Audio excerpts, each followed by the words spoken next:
Hi viewers, welcome to our channel. இன்றைக்கி நம்ம சேனலில் சப்பாத்திக்கு தொட்டுக்கிற மாதிரி சூப்பரான ஒரு சைட் டிஷ் ரெசிபி தான் பார்க்க போகிறோம். இதை சப்பாத்தி, இடியாப்பம் எதுக்கு வேணால் தொட்டுக்கலாம், சாதத்தில் கலந்தும் சாப்பிட்லாம், சூப்பராக இருக்கும். இந்த ரெசிபி எப்படி பண்ணுறதுன்னு பார்க்குறதுக்கு முன்னால் நம்ம சேனல் இன்னும் சப்ஸ்கிரைப் பண்ணலைன்னா கண்டிப்பாக சப்ஸ்கிரைப் பண்ணிடுங்க. கூடவே பக்கத்தில் இருக்கிற பெல் பட்டனையும் தட்டி விட்டுருங்க. ஸோ நான் போடுற வீடியோ எல்லாமே உடனுக்குடனே நோட்டிஃபிகேஷனாக வந்துடும். வாங்க இந்த சைட் டிஷ் எப்படி பண்ணுறதுன்னு பார்க்கலாம்.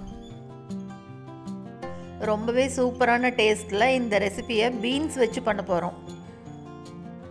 பாருங்கள், இதுக்கு இந்த அளவு பீன்ஸ் எடுத்து நல்லா வாஷ் பண்ணிவிட்டு இந்த மாதிரி நீட்டமாக கட் பண்ணி வச்சுருக்கேன். இப்போ இந்த பீன்ஸ் எல்லாத்தையும் ஆவியில் வச்சு நல்லா வேக விடணும். பாருங்கள், இதை கொதிக்க வச்சு வேக வைக்கக்கூடாது, ஆவியில் வச்சா போதும். நல்லா 10 நிமிஷம் வேக விடணும். இருக்கட்டும். இப்போ இதுக்குள்ளே இதுக்கு தேவையான மசாலாவை அரைச்சிக்கலாம். 2 பெரிய வெங்காயத்தை இந்த மாதிரி பெருசாக கட் பண்ணி மிக்ஸி ஜாரில் சேர்த்துக்கிறேன். இது கூடவே 2 பச்சை மிளகாய் பெரிய மிளகாயாக சேர்த்துக்கலாம். இது கூட ஒரு சின்ன துண்டு இஞ்சி. வேணும்னா நீங்கள் இது கூட பூண்டு சேர்த்துக்கோங்க, நான் பூண்டு சேர்த்தலை.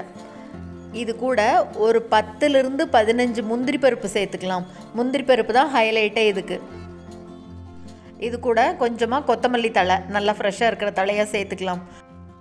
இது கூட கொஞ்சமாக தண்ணி சேர்த்து பாருங்கள், நல்லா இந்த மாதிரி நைஸாக அரைச்சிக்கணும். முந்திரி பருப்பு சேர்த்தும் போது தான் அந்த ரிச் ஃப்ளேவரே கிடைக்கும். இப்போ அதுக்குள்ளே பீன்ஸ் நல்லா வெந்துருச்சு, எடுத்து பார்க்கலாம்.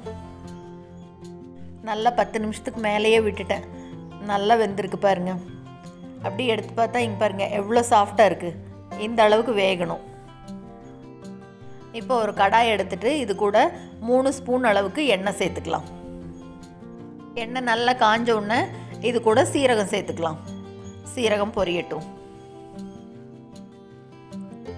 சீரகம் நல்லா பொரிஞ்ச உடனே இப்போ வேக வச்சு எடுத்து வச்சுருக்கோம் இல்லையா பீன்ஸு, அதையும் சேர்த்துக்கலாம். அடுப்பை மீடியம் ஃப்ளேமில் வச்சுட்டு சும்மா 2 திருப்பி விட்டுறலாம்.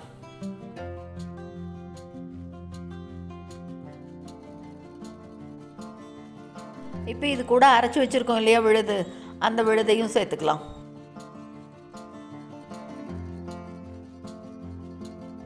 ரொம்பவே சுலபந்தான் இந்த சைட் டிஷ் பண்ணுறது. பீன்ஸ் எப்போவுமே பொரியல், உசிலி அந்த மாதிரி பண்ணி சாப்பிட்டுட்டு போர் அடிக்கிறதுக்கு இந்த மாதிரி ஒரு தடவை கண்டிப்பாக ட்ரை பண்ணி பார்க்கலாம். செய்கிறதும் சுலபம், டேஸ்ட்டும் சூப்பராக இருக்கும். இப்போ இந்த மிக்ஸி ஜார்லேயே கொஞ்சம் தண்ணியை சேர்த்து அதையும் அலசி விட்டுக்கலாம். அடுப்பு மீடியம் ஃப்ளேம்லேயே இருக்கட்டும். இப்போ எல்லாத்தையும் நல்லா கலந்து விட்டுடலாம். ஒரு தடவை கலந்து விட்டு ஒரு கொதி வரட்டும். கொதி வந்ததுக்கப்புறமா இப்போ இது கூட 1/2 டீஸ்பூன் அளவு மல்லித்தூள் சேர்த்துக்கலாம். கூடவே 1/2 டீஸ்பூன் அளவு மிளகாய்த்தூள், 1/4 டீஸ்பூன் அளவு கரம் மசாலா சேர்த்துக்கலாம். கூடவே இதுக்கு தேவையான அளவு உப்பு எல்லாத்தையும் சேர்த்து நல்லா கலந்து விடலாம். இப்போ செய்யும் போதே அவ்வளோ வாசனையாக சூப்பராக இருக்குது. கண்டிப்பாக இந்த ரெசிபியை சப்பாத்திக்கு ஒரு தடவை ட்ரை பண்ணி பாருங்கள், அவ்வளோ நல்லா இருக்கும். நல்லா கலந்து விட்டுட்டு இப்போ இதையே 1 நிமிஷம் கொதிக்க விடலாம்.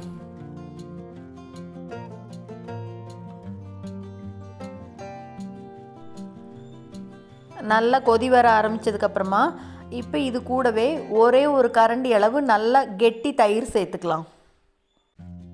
தயிரையும் நல்லா கலந்து விட்டுட்டு இப்போ இன்னும் 2 நிமிஷம் நல்லா கொதிக்க விடலாம். எல்லாத்துக்கும் பச்சை வாசனை போகிற மாதிரி நல்லா கொதிக்கட்டும். நல்லா கலந்து விட்டாச்சு. இப்போ அப்படியே மீடியம் ஃப்ளேம்லேயே இருக்கட்டும். ஒரு 2 நிமிஷத்துக்கு நல்லா கொதி வரட்டும். கொதி வந்ததுக்கப்புறமா அடுப்பை ஆஃப் பண்ணிடலாம். அவ்வளோதாங்க, சூப்பராக சப்பாத்தி, இடியாப்பத்துக்கு தொட்டுக்கிற மாதிரி அருமையான ஒரு சைட் டிஷ் ரெடி ஆயிடுச்சு. ரொம்ப ரிச்சான ஃப்ளேவரில். இந்த ரெசிபியை நீங்களும் செஞ்சு பார்த்துட்டு மறக்காமல் கமெண்ட் பண்ணுங்கள். இந்த வீடியோ உங்களுக்கு பிடிச்சிருந்ததுன்னா லைக் பண்ணுங்கள், ஷேர் பண்ணுங்கள், கமெண்ட் பண்ணுங்கள். மறக்காமல் நம்ம சேனலை சப்ஸ்கிரைப் பண்ணுங்கள். கூடவே பக்கத்தில் இருக்கிற பெல் பட்டனையும் தட்டி விட்டுருங்க. ஸோ நான் போடுற வீடியோ எதுவுமே மிஸ் பண்ணாமல் பார்க்கலாம். தேங்க்ஸ் ஃபார் வாட்சிங்.